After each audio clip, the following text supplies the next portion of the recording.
Hello and welcome to the Villa Park podcast. It's me, Rich, and I'm back with another Transfer Talk daily show. This time with a little bit of difference. I've brought in my main man, Gareth, to provide some analysis to some of the players on Aston Villa's radar, some that we seem to be pretty close to signing, and also one or two others that Gareth thinks might be potential signings for Villa or potential good players for Villa. And we'll probably split this into 3 or 4 parts across the month of January to give you the lowdown on these players. Make sure you smash the like button. Make sure you hit the subscribe button. I've got 4,800 on there now, but we are actually above 4,900 subscribers. We're only 90 away from the big 5K. So make sure you like, make sure you subscribe, and get your comments and your thoughts on the players that Villa are linked with, and also some players that you might want Gareth to take a little deeper look into. Gareth, how you doing, mate? I know you've been pushing me to get these shows on the road, and it seems like Villa are being maybe slightly busier in this window than we maybe thought. Yeah, it's more than possible. A few outgoings, maybe a couple of outgoings, maybe, and some incoming. So, yeah, I think we've just got to get it done. There's quite a few that I put a tweet out to say that what people might want us to look at, and I think it's important that we try and do that, give people a bit of a perspective from a data analysis perspective and a recruitment perspective. Absolutely. So the first one, the one I've just seen now, we've made a couple of bids. Obviously, it's all this brinkmanship with how much we can get the player for, how much the club want for him, how much Villa want to try and kind of save money on it. But DONYELL MALEN is very close, I believe. And as I always think, when they release certain statements and stuff, it's probably closer than they release in terms of the player agreeing or the clubs agreeing a fee. But it does look like they're getting close to this. So yeah, let's have a look at his bar chart. What do you see in DONYELL MALEN that Unai Emery and the club sees? Yeah, I just think you're seeing a lot of sort of good attacking numbers. He's a bit limited this season. This is against the big 5 attacking midfielders, so the big 5 leagues, as we call them, the French, the Italians, and so forth. Plays on the right of an attacking midfield 3 for Dortmund and a 4-1-3-2, so something that we would be similar to for us. He can play on the right. He can also play on the left. He can also play just in a number 10 role if we need him to. So, yeah, I think sort of reported 16 to 18 million euros plus add-ons is probably about right. Got a year left on his contract until June 26. So I think this would be a good Villa signing. I think this is an Emery signing that fits into the side really, really well. Yeah. So he's strong numbers in terms of goals, shots on target and stuff. Is that something that replicates in his radar? And I guess, yeah, again, in terms of his strength, so these something that we're looking at kind of adding to, because we've seen the goal stats and the assist stats. It's essentially been Rodgers, Duran, and Watkins. So clearly something that Unai Emery wants to rectify. Yeah, what we should state first of all is that the bar charts are for the whole of a calendar year, if you like. Yes. 5, and these ones are just for the Bundesliga. Now, obviously, we can see he's only made sort of 13 appearances and only 6.6 nights, so a lot of substitute appearances there. But yeah, this is kind of against his. So the sample size is quite small. Yeah. I think you probably want more from him in his ball carrying and progressing the ball like a Morgan Rodgers style. But the difference with Marlon is that he can finish. So I think that's probably what we're looking for, an alternative thing to Rodgers where we can try and score a few goals from wide areas maybe. Yeah, and you've mentioned that because I did a little bit on him when we first were rumoured to have put a bid in and everything. And I looked at his stats and I thought he was more of a main man for Dortmund. And I didn't know whether it was injuries or whether it's been loss of form. But I think it's more linked to he's been a bit patchy with Dortmund. But obviously Unai Emery sees something in him that he thinks he can get out of him, and sometimes a fresh start and a fresh move and a fresh voice can sometimes do that for players, and we've seen him turn around other players in the past. And also, not only that, we need someone to push Leon Bailey. So even if it's just a signing to spark Leon Bailey into life, then surely it's going to serve a purpose as well. Yeah, we talked about it on the last pod, didn't we? You know, the post, and we need another option on that. Yeah, exactly, to push Leon Bailey, but we need another option on that right hand side, and also someone to push Morgan Rogers, perhaps. You know, so you've got competition for two places there, but yeah, we need another option on that right hand side. Yeah. Yeah, well, watch this space. It looks like Villa are moving in the market for him, and like you said, a good price for a Champions League player, a player playing in the top division as well. So obviously got some pedigree. Yes, he might have come off the rails a bit, but someone I think who will excite Aston Villa fans, hopefully. And I also think to get someone of his caliber in January is good. Yeah, definitely. So this one, I know you've been on social media a little bit about this, and maybe it's a bit of bait in terms of his agent, because we all know who Antonio Silva's agent is, and Aston Villa seems to be the club that he uses as this bait to tempt other clubs in. But it has been said that Juventus are stalling on a deal, or it doesn't look like it's going to happen, and Aston Villa are apparently coming in with a loan with an obligation to buy at 45 million euros. So what do you make of this first before we look at Antonio Silva's analysis? Yeah, I think this is a very difficult one. I think he's got a contract until June 27, so you're looking at another 2 years on that. He was valued at 38 million in December of last year, so for a loan deal to come up to 45 million within that a month or so seems quite high. He is well thought of, that's for sure. Is he going to come straight in? I don't know. I think for me, I think he's Juventus bound. It'd be nice to see him at Villa Park. He's a Pau Torres type of player, if you like, progresses the ball really well. I just don't see it. Well, let's have a look at his bar chart again, comparing to the big five league centre backs across the year. Again, what are we noticing here from his strengths? Yeah, again, like I said, Pau Torres likes to sort of play those incisive passes, doesn't he? He carries the ball quite well. And we can see that I actually checked the Pau Torres radar before we signed him at Villarreal, the bar chart when he was at Villarreal. And he's posting really serious, sort of very similar numbers and very similar sort of bar chart, if you got comparison. So, yeah, it's very interesting to see that he is that sort of player. I just don't see him coming to Villa in January for that price, but who knows? Yeah, and his radar, anything again standing out to you in terms of what might attract Unai Emery to him?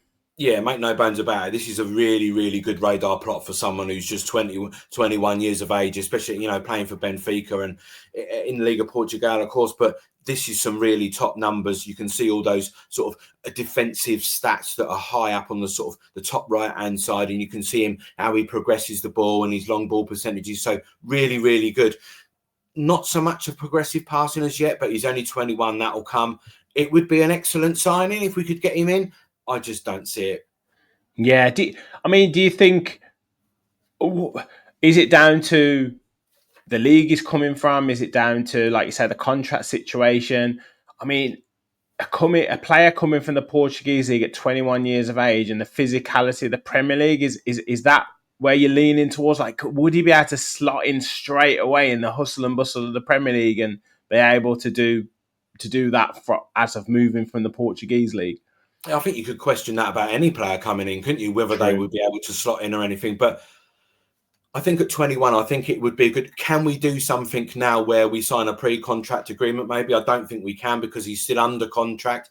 Can we do something where we say, look, we will come in for him again in the summer and name a price? Maybe.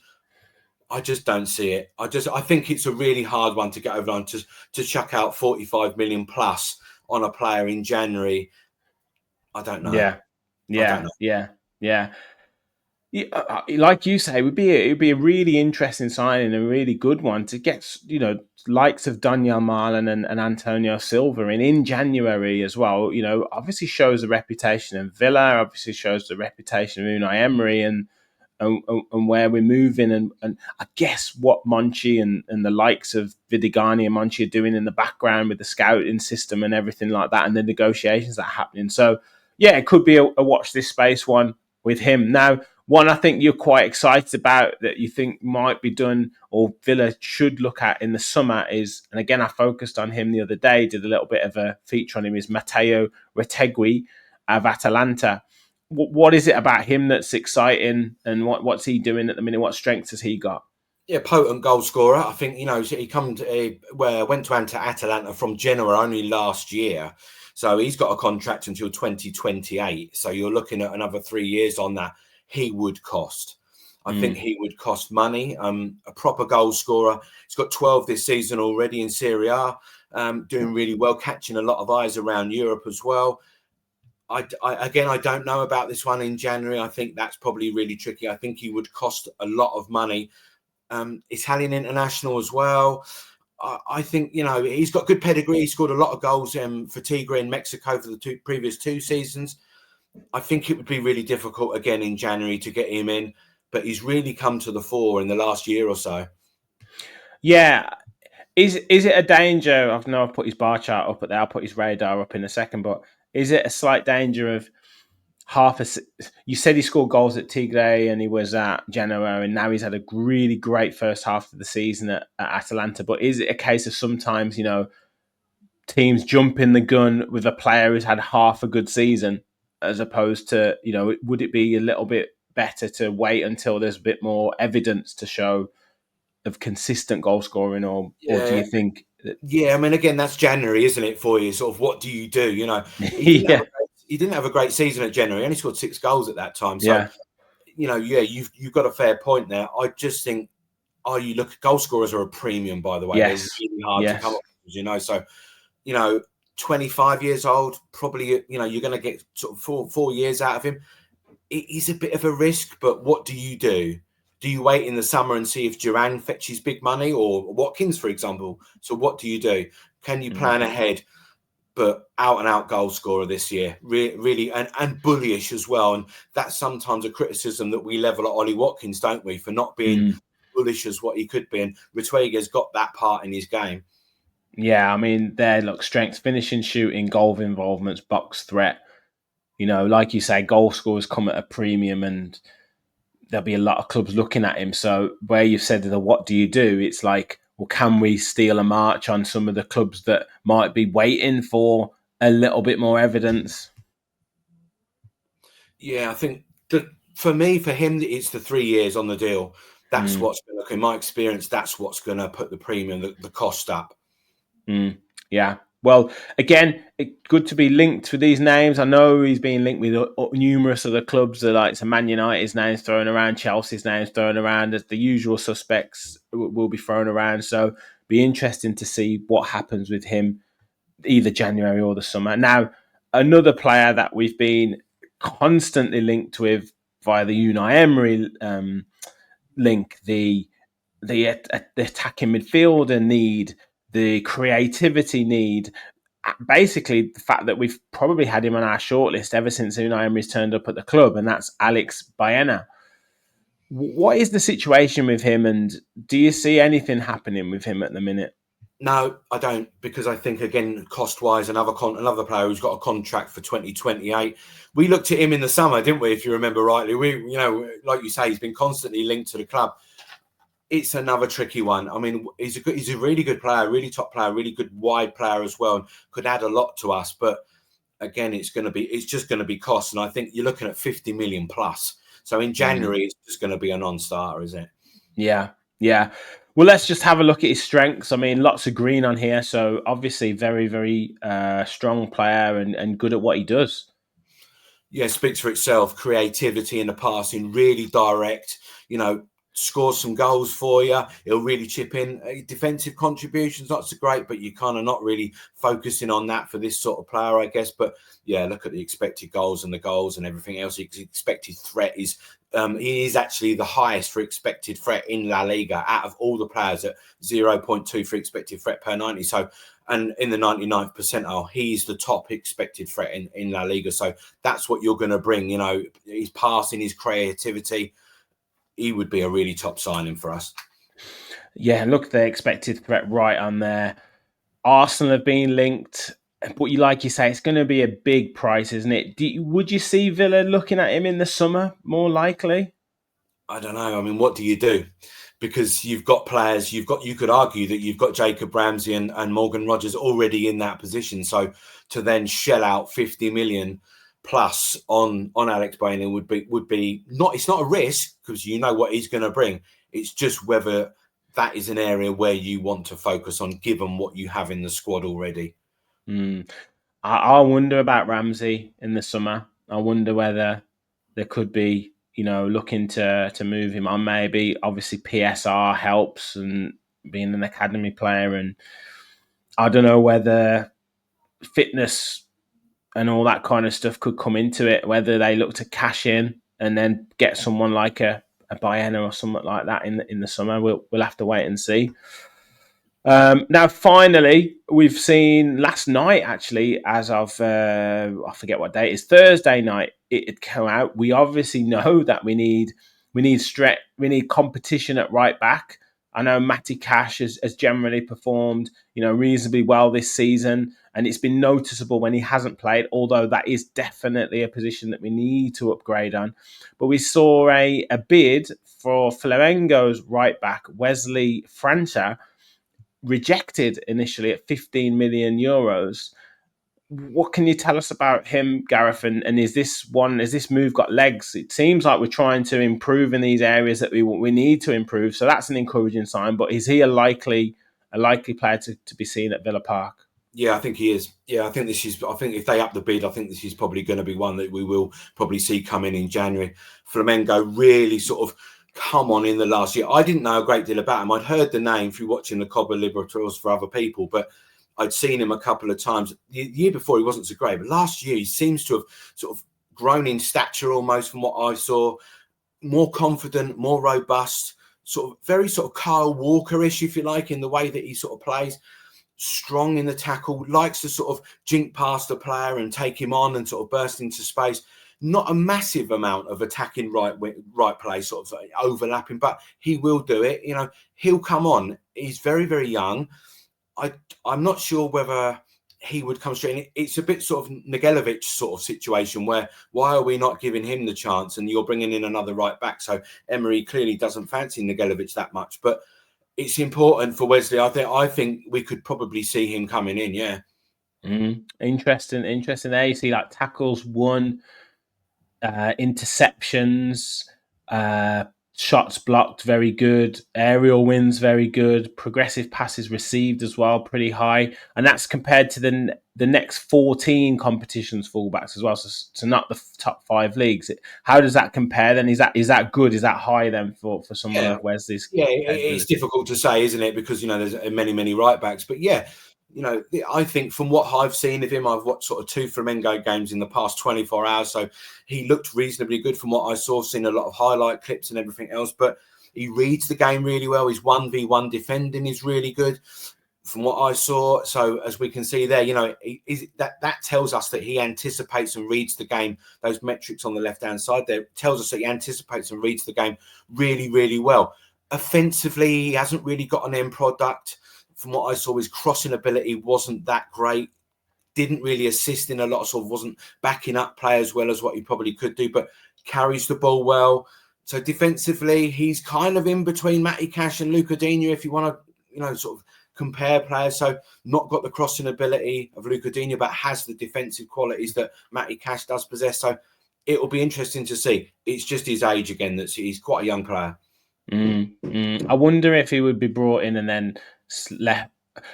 What stage of the season are Flamengo in at the moment? Are they in the middle of their season? Would we sign him and then get him, later on, like more in the summer and keep him there, or would we bring him straight in? Would you say? Yeah, so they've played 32 games, roughly 32, 33 games already. So they're not too far off finishing. But I mean, it's one of them things for him. What does he do? It's a big leap, coming from Brazil at such a young age. But we've got Spanish and Portuguese speaking players at the club, so that might aid him that little bit. Yeah, it's a tricky one to call, but it looks quite promising. If they've had bids rejected for that, I think if they go up to probably 16, 18 million, you probably get him across the line. Yeah. Yeah. Well, look, it would be pretty decent business. We'd obviously you've given a really good analysis of Wesley, and it's another position that we need a player in, and it gives us some options. That would be good, and to get a player of like highly rated player for the 15 to 18 million euro category would be excellent. And then Marlon as well, and that, again, the 18 to 20 million euro for a highly regarded player would be excellent business. And I guess if you then factor that in with, a Philogene maybe moving on, or a Louis Barry maybe moving on for money, it's a pretty decent situation to help balance the books, as well as, the likes of Buendia maybe moving on, or someone like that as well. Yeah, you got to bring in to take out, haven't you? Really, and we know that's the way they operate. But interesting that we're not sort of interested in any loan deals. Yeah. I mean, I actually feel like Longley was a pretty decent loan. I don't know if Zaniolo was as did as well as maybe Unai Emery intended, but he came in, he scored a couple of key goals at certain times. I don't know if he was his influence around the dressing room was as good as maybe Emery liked it. So maybe Emery's thought, do you know what? I'd rather have permanent players as opposed to loan players off the back of the experience of those two last season. Maybe that's been the case. Yeah, I think that's probably my line of thinking. I just think with Zaniolo, I think he was a little bit too chaotic for Emery. I don't think he really liked what he sort of think. Longley was his sort of player, wasn't he? He was calm on the ball, could pass it well. And I agree with you, Ed. He had a fairly decent season with us. But it's one of them things is in January, we all know he's very tricky. But I just like you, I totally agree. I think he doesn't want the loan deals purely for the fact that if they have to go back in the summer, then his plans for that position have kind of changed. Whereas if you've got a permanent transfer in there, that player's going to be there next season, come what may, and you can plan for it. Yeah.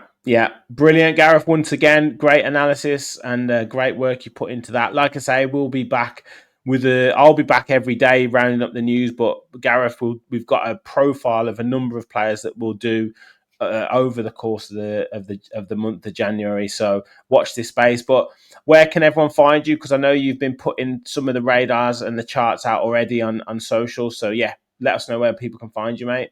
Yeah, we're going to put all the vids and everything up. Will be on at One Villa Analysis later today. So if you want to have a look at them, ask some questions, see what you think, give you opinions on it, we're always there, aren't we? Yeah, absolutely brilliant. We'll be back later on for match preview for Leicester. It feels like every day is just rolling into one at the minute, but we do have a Premier League match tomorrow, i.e. Saturday, at home to Leicester. Hopefully get back to winning ways at that one. So we'll be back with a preview for that later, and obviously match reaction tomorrow, hopefully after a victory. Plenty more shows to come next week as well. Obviously transfer talk roundups, fans forum, etc., etc. So hit the like button, hit the subscribe button. We are literally that close now to 5,000 subscribers. So please do help us get there by hitting that subscribe button. Get your comments in as well, your thoughts on the players linked. What do you think about them? And do you want to see any other positions strengthened as well? Thank you, as always, Gareth, for your analysis. Thank you, everyone, for watching. And as always, remember, we all follow the Villa.